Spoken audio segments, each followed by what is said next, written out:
কেউ ভাবে চিরকাল রয় না, চলে যায় সব ছেড়ে যেতে হয়। মৃত্যু মানে না কোনো পরিচয়। সব রাজা মহারাজা আর মহাবীর কাউকে সে অবকাশ দেয় না। পৃথিবীতে কেউ স্থায়ী হয় না। তখন আসে ফেরাউন কিবা নমরুদ, কেউ ভবে চিরকাল রয় না। শহীদ কাফেলা বাংলাদেশ জামাত ইসলামী কোনাবাড়ি থানা শাখার উদ্যোগে আয়োজিত কিছুই নেই। আমার এত ফ্যান দেখি কথা বলেন না কেন? আমি অনেকের মুখ দেখে কষ্ট আমি অনুভব করতেছি যে এই লোকগুলোকে যদি আজকে দাওয়াতে না আসতাম বা আমাকে ইনভাইট করা না হতো তাহলে কিভাবে দেখতাম।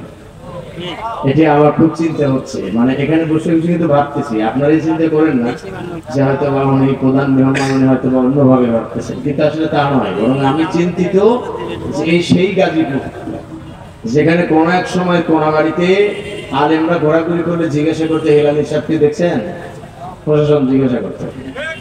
সেই আমরা পার করে এসেছি, আমরা সেগুলো বলতে চাই না। কথা কি বুঝতে পারছেন? এর জন্য আমরা অন্য কথা না বলে আজকে একটা ঘন্টা আপনাদের কাছে আমি চাই, দিতে পারবেন তো ইনশাআল্লাহ? আমি আমার প্রিয় ভাইকে বলেছি 1 ঘন্টা পরে দিবে উঠে চলে যাবো ইনশাআল্লাহ।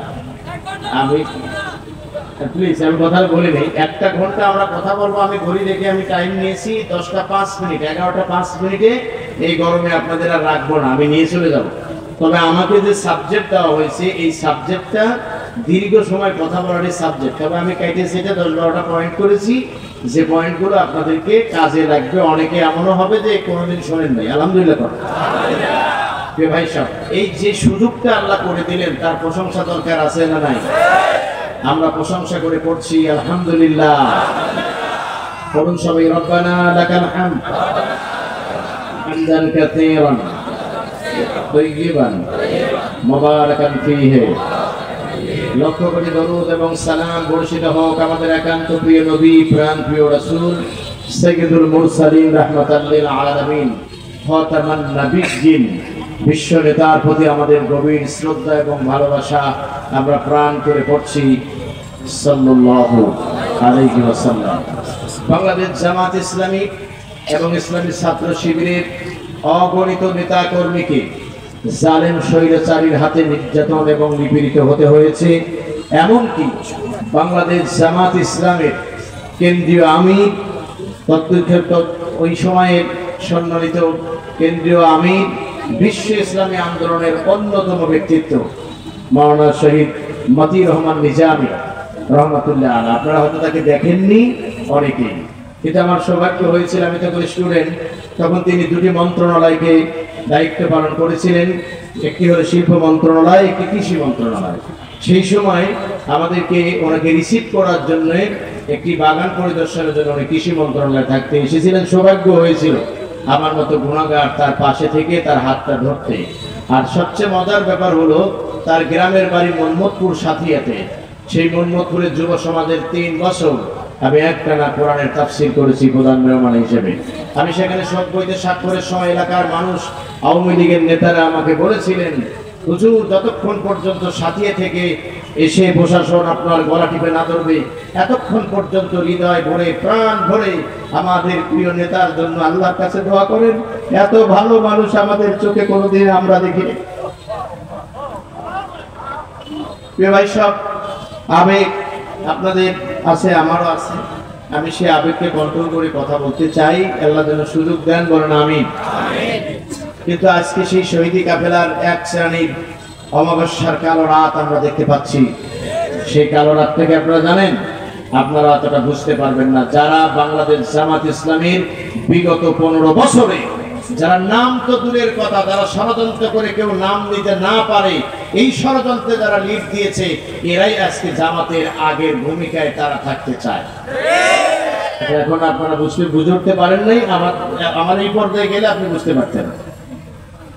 আমি আল্লাহর কাছে শুধু দোয়া করি যে আল্লাহ মুনাফিকের হাত থেকে আমার প্রিয় কাফেলাকে রক্ষা করো, বলেন আমি। আরো চিল্লায় বলেন আমি। আমরা মুনাফিক দেখে বেশি ভয় পাই, কাফের দেখে আমরা এত ভয় পাই না যত ভয় পাই মুনাফিক। তার কারণ আমার কাছে সালাম দিবে, অন্যের কাছে গিয়ে আবার আমার বিরুদ্ধেই বলবে, এটা কাফেরের পক্ষে সম্ভব নয়, যা সম্ভব মুনাফিকের পক্ষে। কে ভাই সব, আমি আপনাদের অনুরোধ করে বলছি, সেই প্রিয় কাফেলা শহীদ ভাইরা যারা শহীদ হয়েছেন, আল্লাহ পাক যেন তাদেরকে শহীদের সুযোগ্য মর্যাদা দান করেন, বলেন আমি। যারা নিপীড়ন এবং নির্যাতনের শিকার হয়েছিলেন, ডাক্তার শফিকুল ইসলাম মাসুদ ভাই সহ, আমাদের সময় তিনি শিবিরের কেন্দ্রীয় সভাপতি, শফিকুল ইসলাম মাসুদ ভাই সহ অন্যান্য নেতৃবৃন্দ, আমাদের রবিউল ইসলাম খান ভাইকে, যাদেরকে ডান্ডা বেরি করিয়ে দিনের পর দিন প্রায় 50 দিন সময় পর্যন্ত রিমান্ডে রেখে তাদেরকে নির্যাতন করা হয়েছে। এমনও শিবিরের ছেলেদেরকে গোপন অঙ্গে কারেন্ট দিয়ে শক দেওয়া হয়েছে, যাতে এদের ঔরস থেকে কোনো সন্তান জন্ম নিতে না পারে। এত নির্যাতন নিপীড়ন যারা সহ্য করলো, মহান আল্লাহ কি তাদেরকে বিজয়ের মালা দিবেন না? নিঃসন্দেহে দিবেন। আল্লাহ রাব্বুল আলামিন যেন সেই বিজয়ের মালা বরকত হিসেবে যারা শহীদ হয়েছেন, মহান আল্লাহ পাক যেন তাদেরকে তার সান্নিধ্যে জায়গা দেন, বলেন আমিন। আমরা যারা এখনো আছি, আমাদের কথাগুলো একটাই কথা, জমিন যার আইনও চলবে তার। বাস্তবায়িত না হওয়া পর্যন্ত আমাদের মিশন বন্ধ হবে না। আমরা চাই আল্লাহর আইন দিয়ে দেশ এবং সমাজ চলুক, এতে নাস্তিক মোরতাদদের পরিচয় আগুন লাগলে আমাদের কিছুই আসে যায় না। একদম সাফ কথা ইনশাআল্লাহ। ভাই সব, আমি আপনাদেরকে নিয়ে একটি ঘন্টা আমি আপনাদের কাছে ব্যয় করতে চেয়েছি, সেই অংশ হিসেবে আমরা কথা বলতে যাব। খুব সংক্ষেপে কিন্তু কথা হবে, কথাগুলো আপনারা মেহরবানি করে খেয়াল করবেন। কোরআনের বরকত হিসেবে একটি আয়াত, অনেক বক্তার বক্তব্য আমি শুনেছি বসে থেকে, আমরা একটা আয়াত একটু অংশটা আমরা পড়ে নেই মহান রব্বুল আলামিনের কোরআনুল কারীম থেকে। আউযু বিল্লাহি মিনাশ শাইতানির রাজীম। বিসমিল্লাহির রাহমানির রাহিম। নাসরুম মিনাল্লাহি ওয়া ফাতহুন করিব ওয়া বাশশিরিল মুমিনিন। সাদাক্তা ইয়া রাব্বানা। আমরা পড়ছি আল্লাহুম্মা আমিন। ভাই সব, এই কোরআনের মাহফিল দেখে হৃদয়ের মণিকোঠায় যার কথা বলতে পারলাম না, আমি কি নামটা বলবো? গত 2 দিন আগে বাংলাদেশ মাজলিসুল মুফাসসিরিনের সিরাজগঞ্জ জেলা শাখার উদ্যোগে প্রায় 250 শতাধিক ওলামায়ে কেরামকে নিয়ে আমরা শিক্ষা সফরে গিয়েছিলাম। আমি কেন্দ্রীয় মেহমান হিসেবে আমাকেও দাওয়াত করা হয়েছিল। ভাই সব, সেই আমাদের শিক্ষা সফরের সেই গাড়িগুলো যখন পিরোজপুরের নতুন বাস স্ট্যান্ড সংলগ্ন আল্লামা সাঈদী ফাউন্ডেশনের মাঠের পাশে যখন দাঁড়ালো, অবলোক দৃষ্টিতে তাকিয়েছিলাম আল্লামার কবরটার দিকে, আর বিনয়ের সুরে বলতেছিলাম, আল্লাহ, তোমার এই দিন কায়েম বাংলাদেশে এখনো হয়নি, কিন্তু যার প্রচেষ্টায় এদেশের সাধারণ মানুষ বই না পড়ে বক্তব্য শুনে যারা ইসলামী আন্দোলন তথা কোরআনের রাজ কায়েম করতে হবে, এই স্পৃহা যারা হৃদয়ে লালন করেছিল, তারই মধ্য ভূমিকা বা নেতৃত্বের ভূমিকা পালন করেছিলেন এই সেই ওলামায়ে কেরাম, যাকে 13 বছর জেলখানায় বন্দী রেখে পরিশেষে মেডিকেল কিলিং এর মাধ্যমে তাকে শহীদ করে দুনিয়া থেকে বিদায় করে দেওয়া হয়েছে। বলেন ঠিক কিনা? এই পৃথিবীর মানুষ যাকে হৃদয় দিয়ে ভালোবাসে, এই পৃথিবীর মানুষ, ওদের যেদিন পতন হয়ে গেল, ছাত্রলীগের এক উচ্চ পর্যায়ের নেতা আমাকে ফোন করে বলল, ভাই, আল্লামা সাঈদী সাহেবের তো সব কথাই মিল করে গেল। আমি বললাম, তিনি ছিলেন এক জীবন্ত আল্লাহর ওলি, তিনি ছিলেন এক জীবন্ত কিংবদন্তি, যার কথা মিলে যাবে এর ভিতরে কোনো সন্দেহ নাই। তার কারণ তাদেরকে নির্যাতন করা হয়েছিল কেবলমাত্র আল্লাহর আইন প্রতিষ্ঠার অপরাধে। বলে ঠিক, অন্য কোনো অপরাধে নয়। তার কারণ তারা মানুষের কোনো ক্ষতি করতে জানে না। আল্লাহ পাক যেন এই জাতিকে শুভবুদ্ধি উদয় হওয়ার তৌফিক দান করেন আমিন। তার কারণ আমরা সব দেখেছি, 15 বছর 16 বছর কিছু মানুষ না খেয়ে আছে, ক্ষমতা পাওয়ার আগেই তারা খাওয়ার জন্য বিভিন্ন জায়গায় পায়চারা করতেছে। আমরা এগুলো ভালো করে জানি। সুতরাং বাংলাদেশের মানুষ আর ভুল হয়তো করবে না ইনশাআল্লাহ। যতদিন দেরি হবে তত শান্তি প্রতিষ্ঠা হতেও দেরি হবে। আমরা চাই এদেশের মাটিতে ওলামায়ে কেরামের ঐক্য হবে এবং ঐক্যের উপরে ভিত্তি করে এদেশে ইসলামী আইন প্রতিষ্ঠা হবে ইনশাআল্লাহ, ইনশাআল্লাহ, ইনশাআল্লাহ। আমরা আল্লাহর আইন চাই, আমরা অন্য কিছু চাই না। প্রিয় বন্ধুগণ, আপনারা কি কষ্ট পাচ্ছেন? চলুন আমরা আমাদের সেই কাঙ্ক্ষিত কথায় চলে যাই, যে কথাগুলো আপনাদের শোনানো বিশেষ প্রয়োজন বলে মনে করছি। এক নম্বর হলো মক্কা বিজয়ের পটভূমি। আমি বলতে গেলে অনেক সময় লেগে যাবে। শুধু একটি কথা জেনে রাখেন, মক্কা বিজয় কখন হলো? মানবতার নবী বিশ্ব নবী জনাব মুহাম্মদুর রাসূলুল্লাহ সাল্লাল্লাহু আলাইহি ওয়াসাল্লামের মাধ্যমে আল্লাহ রাব্বুল আলামিন ফতে মক্কা প্রতিষ্ঠিত করলেন, যার আগাম বিবরণ আল্লাহ রাব্বুল আলামিন কোরআনুল কারীমের একাধিক জায়গায় তিনি দিয়েছিলেন। সেটি প্রতিষ্ঠিত হলো কবে? ৮ম হিজরিতে ১৭ই রমজান। এরপরে আপনার ৮ই জানুয়ারি ৬৩০ খ্রিস্টাব্দে সোমবারে এই বিজয় সংগঠিত হয়। আলহামদুলিল্লাহ। তাহলে আগামীকাল যদি জিজ্ঞাসা করা যায় যে মক্কা বিজয় হেলালি সাহেবের সাবজেক্ট ছিল, এই মক্কা বিজয় কত সালে কত সময় হয়েছে, মানে কোন তারিখ হয়েছিল বলতে পারবেন? আমি আরেকবার বলে দিচ্ছি, আপনারা মেহরবানি করে কথাটা খেয়াল রাখবেন। ৮ম হিজরি ১৭ই রমজান, তারপরে কত বলছি? জানুয়ারি কত বলছি?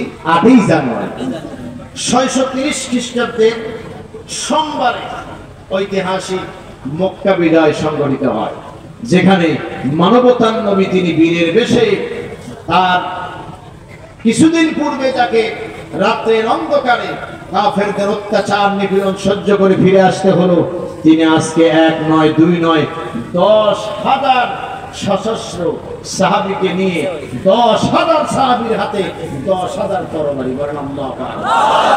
আরে মিয়া, এই কথাগুলো একটু গভীরে অনুধাবন করবেন। ১০,০০০ সৈন্যের হাতে ১০,০০০ কি তরবারি হাতে নিয়েছেন। এই তলোয়ার হাতে নিয়ে বিশ্ব নবীজি মক্কা বিজয়ের দ্বার প্রান্তে গিয়ে তিনি তাঁবু স্থাপন করলেন। আমি ইতিহাসটা সংক্ষেপ করে দিচ্ছি আপনাদের। হুদাইবিয়া সন্ধির মাধ্যমে মূলত এর সূত্রপাত হয়। কিসের মাধ্যমে? হুদাইবিয়া সন্ধির মাধ্যমে। হুদাইবিয়া সন্ধিতে আপনারা জানেন যে বাহ্যিকভাবে সমস্ত শর্তগুলো ছিল মুসলমানদের বিরুদ্ধে, সমস্ত শর্তগুলো মুসলমানদের বিরুদ্ধে। এমনকি মুহাম্মদুর রাসূলুল্লাহ সাল্লাল্লাহু আলাইহি ওয়াসাল্লাম কাফেরদের পক্ষে একজন নেতার সিগনেচার করবেন এবং মুহাম্মদ সাল্লাল্লাহু আলাইহি ওয়াসাল্লাম সিগনেচার করবেন মুসলমানদের পক্ষে। তারা বাদ সাজলো যেখানে মুহাম্মদুর রাসূলুল্লাহ আল্লাহর রাসূল এই কথাটা লেখা যাবে না। তাহলে কি লিখতে হবে? কাফেররা ডেকে বলল, এই কথা লেখার পরিবর্তে সেখানে লিখতে হবে মুহাম্মদ বিন আব্দুল্লাহ সাল্লাল্লাহু আলাইহি ওয়াসাল্লাম। আল্লাহর নবী বিশ্ব নবী তিনি রাগান্বিত হলেন না, কারণ আল্লাহ রাব্বুল আলামিন তার নবুয়ত দিয়েছেন। পৃথিবীর কোন মানুষ কাউকে নবুয়ত দিতেও পারে না, নিতেও পারে না। বলেন ঠিক কিনা? বিশ্ব নবীজি জনাবে মুহাম্মদুর রাসূলুল্লাহ সাল্লাল্লাহু আলাইহি ওয়াসাল্লাম হযরত আলীকে বলেন, আলী আমার নামটা কোথায় আছে? নামটা কেটে দাও। হযরত আলী ডেকে বললেন, ওগো বিশ্ব নবীজি, আপনার সকল কথা মানতে পারি, তবে আপনার নামের পাশে রাসূল আমি লিখি নাই, আমার আল্লাহ দিয়েছেন। ওয়া আরসালনাকা লিন-রাসূলা ওয়া কাফা বিল্লাহি শাহীদা। ও নবী, আমি আল্লাহ বলছি, ওয়া আরসালনাকা লিন-নাসি রাসূলা, আমি আপনাকে এই রিসালাতের দায়িত্ব দিয়ে আমি আপনাকে নবী বানিয়েছি, রাসূল বানিয়েছি। এই স্বীকৃতি পৃথিবীর কোন কাফের, কোন বেদিন, পৃথিবীর কোন ব্যক্তি যদি না দেয়, আমি আল্লাহ ঘোষণা দিচ্ছি আপনি আল্লাহর রাসূল। আল্লাহু আকবার। আমার বন্ধুগণ, বিশ্বনবী দেখে বলেন, আলী আমাকে দেখিয়ে দাও। বিশ্বনবী আলীর কাছ থেকে দেখে নিয়ে নামটা লিখে দিলেন। আল্লাহ পাক কোরআন শরীফে সূরা ইয়াসিনে ঘোষণা করে দিলেন, ইয়াসিন ওয়াল কুরআনিল হাকীম ইন্নাকা লামিনাল মুরসালিন। আমি ওরা মানতে চায় না, কিন্তু আমি আল্লাহ ঘোষণা দিচ্ছি আপনি আমার মুরসালিনদের অন্তর্ভুক্ত। আল্লাহু আকবার। ভাই সব হুদাইবিয়া সন্ধিতে মুসলমানদের বাহ্যিক দৃষ্টিতে বিরুদ্ধে হলেও আসলে ভিতরে ভিতরে মুসলমানরা সব কাজ সেরে ফেলেছিল। আল্লাহু আকবার। বিগত সরকার ষড়যন্ত্রের চাল বুনতে বুনতে রাষ্ট্রের সকল যন্ত্র ব্যবহার করে বাংলাদেশ জামাত ইসলামী এবং ইসলামী ছাত্র শিবিরের বিরুদ্ধে যত কুৎস রটনা এবং মিথ্যা মামলা হামলা দিয়েছিল, আর আমরা গত বছর মাহফিলে সরকারকে জানিয়ে দিয়েছিলাম আপনারা তাদেরকে নির্যাতন করছেন। অতীতের চেয়ে এখন বাংলাদেশ জামাত ইসলামী এবং ইসলামী ছাত্র শিবির সবচেয়ে বেশি শক্তিধর। আল্লাহু আকবার। এটার ভিতরে কোনো সন্দেহ আছে? চিল্লাবেন, এর ভিতরে কোনো সন্দেহ আছে? তার কারণ বাংলাদেশ জামাত ইসলামী এবং ইসলামী ছাত্র শিবির তারা মানুষকে সন্তুষ্ট করার জন্য তারা রাজনীতি করে নাই। তারা রাজনীতি করেছে কেবলমাত্র মহান রবের সন্তুষ্টি এবং রাসূল সাল্লাল্লাহু আলাইহি ওয়াসাল্লামের সুন্নতের বিধানকে বাস্তবায়ন করার জন্য। অন্য কোনো উদ্দেশ্য এবং লক্ষ্য তাদের ছিল না। প্রিয় ভাই সব, আপনারা কি কষ্ট পাচ্ছেন? আমি নিজেই মানে ব্যক্তিগতভাবে এই গরমের মধ্যে মাহফিল করার বিরোধী। আপনারা জানেন যে আমাদের আমিন হামজা ভাই কিন্তু অসুস্থ অলরেডি হয়ে গেছে। এখন তারপরেও আমরা এর মধ্যে মাহফিল করতে একটু মানে দোদুল্যমান অবস্থায় থাকি, কারণ নভেম্বর হলে সেখানে হালকা শীত শুরু হয়ে যায়, সেখানে প্রোগ্রামগুলো করে শান্তি পাওয়া যায়। আল্লাহ রাব্বুল আলামিন আমার দেশের পরিবেশ করে দিয়েছে।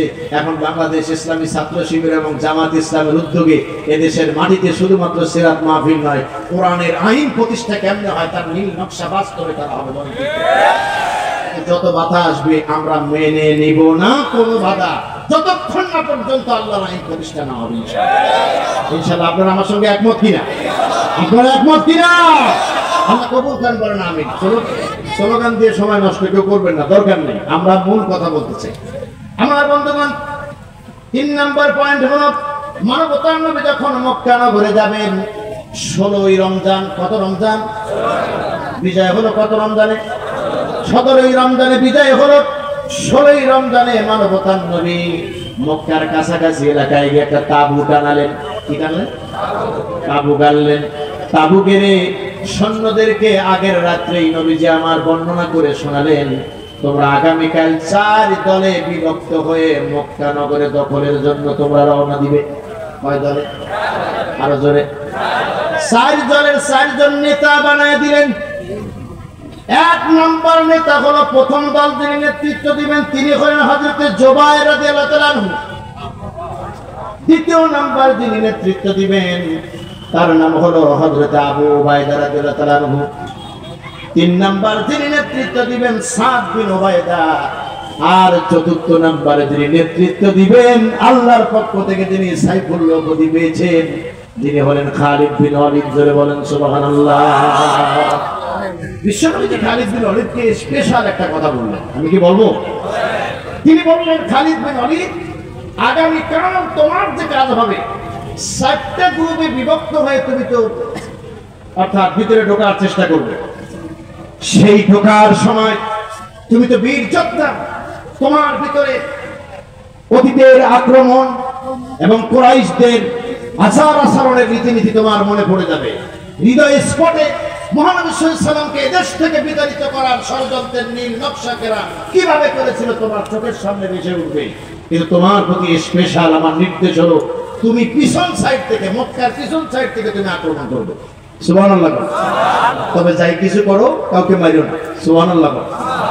যাই কিছু করো কি করো না, মার দিও না। মার দিলে কিন্তু কি ঝামেলা আছে। কুরাইশরা বুঝে না উঠে খালিদ বিন ওয়ালিদ যেখান দিয়ে সৈন্যবাহিনী আসতেছিল তারা উল্টো আক্রমণ করেছে। আক্রমণে মুসলমানদের পক্ষে 3 জন শাহাদাত বরণ করলেন। খালিদ বিন ওয়ালিদের নেতৃত্বে উল্টা পাল্টা যখন আক্রমণ করেছে, এই পাল্টা আক্রমণে মুসলমানদের আক্রমণে কুরাইশদের তথা বিভক্ত গ্রুপের 13 জন দুনিয়া থেকে বিদায় নিল। আমার বন্ধুগণ, মানবতার নবী তিনি পতাকা হাতে নিলেন। একটা পতাকা ছিল সাদা আর একটা ছিল কালা। সুবহানাল্লাহ। কয়টা পতাকা? কয় দিক থেকে আক্রমণ হবে? 4 দিক থেকে আক্রমণ হবে। কথাগুলো ভালো করে খেয়াল করবেন। 4 দিক থেকে আক্রমণে একেবারে মক্কা ঢোকার প্রথম যে পথটি বিশ্বনবীজি 2টা পতাকা হাতে নিয়েছেন, সামনের দিকে যাচ্ছেন। আর ওই 4 দিকের সাথীরা চতুর্দিক থেকে মক্কায় 4 দিক থেকে ধীরে ধীরে ঢুকতে লাগলেন। সুবহানাল্লাহ। 4 দিক থেকে ঢুকতে ঢুকতে এমন পর্যায়ে এসে গিয়েছে কোন বাধা ছাড়াই মানবতার নবী মক্কা নগরে প্রবেশ করে এবং কাবা শরীফের দ্বার প্রান্তে চলে গেলেন। জোরে বলেন সুবহানাল্লাহ। পতাকা উড্ডীন করে দিলেন তিনি। কালেমার পতাকা উঠতে লাগলো, সাদা পতাকা উঠছে, কালো পতাকা নবীজির হাতে। বিশ্বনবী মুহাম্মদুর রাসূলুল্লাহ সাল্লাল্লাহু আলাইহি ওয়াসাল্লামের সামনে আজ আর কেউ নাই, কেউ এসে সামনে দাঁড়ায় নাই। আমাদের কথা আমরা বলতে আপনাদের কাছে ওইভাবে আসি নাই, তবে আমাদের হৃদয়ে স্পর্শ করে কথাগুলি। বাংলাদেশ জামাত ইসলামী সিলেবাসে সূরা আস-সাদ নামে একটা সূরা আছে, যে সূরা তেলাওয়াত করলে কিছু মুসলমান নামরূপী এবং আলেম ওলামার নামরূপী কিছু মুনাফিক তারা মানুষকে বলে দিত এই বক্তা যাবে কেন, কথা কোন লাগে আমি চিল্লায় বলেন ঠিক কিনা? আমি তো বলেছি যে সরকারের বিগত 15 বছর এবং 16 বছরের কুকীর্তি আমার ইতিহাস যদি আপনাকে বলি আপনি বলবেন সারা রাত বলেন শুনে যাই, এত জীবনে জানতাম না। কথা কি বুঝতে পারছেন? যাদের চরিত্র দেখলে শিয়ার কুকুর পর্যন্ত লজ্জায় ভাগ দিয়ে যেত, তাদেরকে মঞ্চের বড় চেয়ার না দিলে তাফসীর মাহফিলের অনুমোদন হতো না। এর চেয়ে বড় লজ্জা, এর চেয়ে বড় জাতির জন্য কলঙ্ক আর কি হতে পারে? যারা কোরআনের কোন অক্ষর জ্ঞান রাখে নাই, তাদের অনুমতি ছাড়া কোনদিন কোরআনের তাফসীর মাহফিল অনুষ্ঠিত হয় নাই।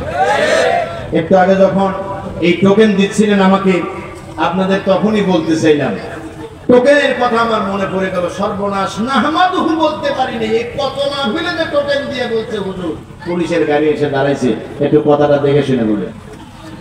কথা বল না, এই মিথ্যে কথা বলছি মিয়া। আমরা জীবনে কাউকে কোনোদিন তাওয়াক্কুল করে কোনো কথা বলি নাই। তার কারণ আমি বলছি পুলিশ আসছে, তাহলে ওনাকে ওয়াজ করতে বলেন। তো উনি তো আজকে বড় অতিথি, উনি ওয়াজ করলেই পারে। আমার যা বসা রেখেছেন কেন অতটা তোরা পর্যন্ত হয় না? আপনি বলবেন ঠিকই, কিন্তু একটু যাতে গায়ে না লাগে। কথা কি বুঝতে পারছেন? আপনি কি অদ্ভুত ব্যাপার, আপনি চুরি করবেন আপনার গায়ে লাগা যাবে না, আপনি ডাকাতি করবেন গায়ে লাগা যাবে না, আপনার বাড়ির পিয়ন 400 কোটি টাকার মালিক হবে গায়ে লাগা যাবে না। কথা কি খারাপ বলছি বলেন? আপনি মনে মনে কোরআনের তাফসীর মাহফিলের পক্ষে কথা বলবেন, ভিতরে যতটুকু মায়া মোহাম্মদ থাকবে না থাক, যারা কোরআনের তাফসীর করে তাদের নিয়ে ফাঁসি দিবেন। আপনার বিরুদ্ধে কিছু বলা যাবে না, তার কারণ আপনি কিছু বললে তখন ইস্যু হয়ে যাবে। এই দেশটাকে জঙ্গি রাষ্ট্র বানানোর জন্য যত নকশা ওরা করেছিল, এটা বাস্তবায়িত হয় নাই, ভবিষ্যতে হবে না ইনশাআল্লাহ। ইনশাআল্লাহ মুসলমানেরা, এদেশের ওলামায়ে কেরাম, জামাত ইসলামের নেতৃবৃন্দ এবং কর্মী যারা আছেন তাদেরকে একটি কথা স্মরণ করে দিয়ে বলতে চাই, এদেশের আলেমদের অবদান আপনারা ভুলে যাবেন না।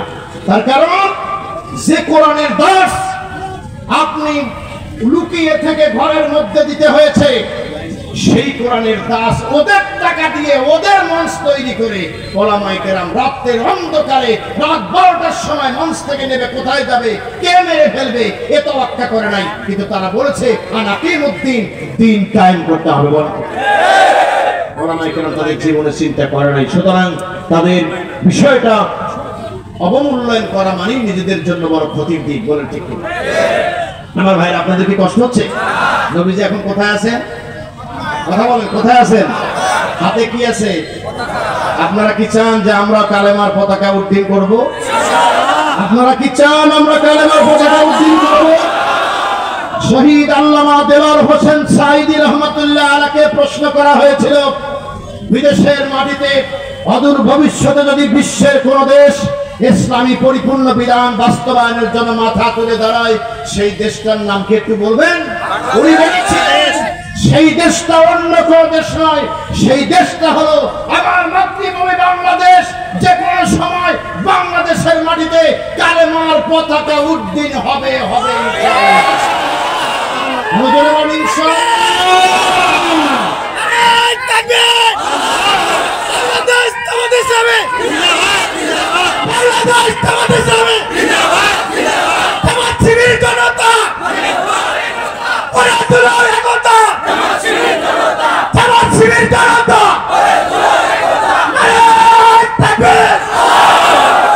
সংগ্রামী ভাইয়েরা আমার, ওর স্লোগান একটু দিতে দিয়েন, দুটো একটা দিতে দিয়েন। আপনি কি জানেন এই কণ্ঠ কিভাবে চাপে ধরে রেখেছিল ওরা? আপনি ভুলে গেছেন? মনে হয় ভুলে গেছেন। আমার ড্রাইভার আমারে বলতো, স্যার কিছু মনে নিয়েন না, আমায় আমি আর চাকরি করবো না।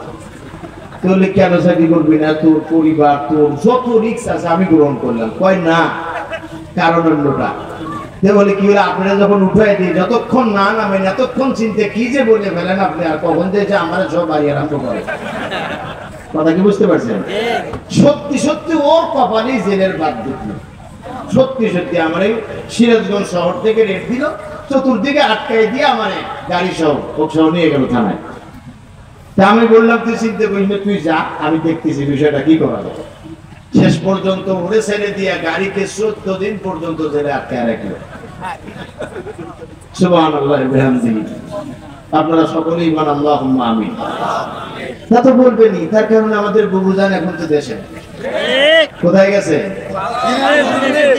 সুতরাং আমরা সে কথা বলবো না। না এমনি ওই যে একটা গান বের করছে, শোনেননি আপনারা? ঠিক, বকরুল সাহেব আপনার বাসায় কেউ ওদের গেছে ঠিক বলছে কিনা? ঠাকুর গায়ে আপনার বাসায় থাকতে তারে দিচ্ছেন, যদি দিয়ে থাকেন তাহলে সম্মানে বের করে দেন। যা অসম্মান আর সম্মান করা লাগে দেশের জন্য মনে করুন। ওই দেখেন নাই মাইকে গেছিল, মাইকে গেছিল না? আমি নিজে সাইদিকে রাজাকার বলে রায় দিয়েছি, নিজেকে গর্ভবতী মনে করলো। কি মনে করলো? আরে গর্ভবতী না, বলেন গর্ভবতী।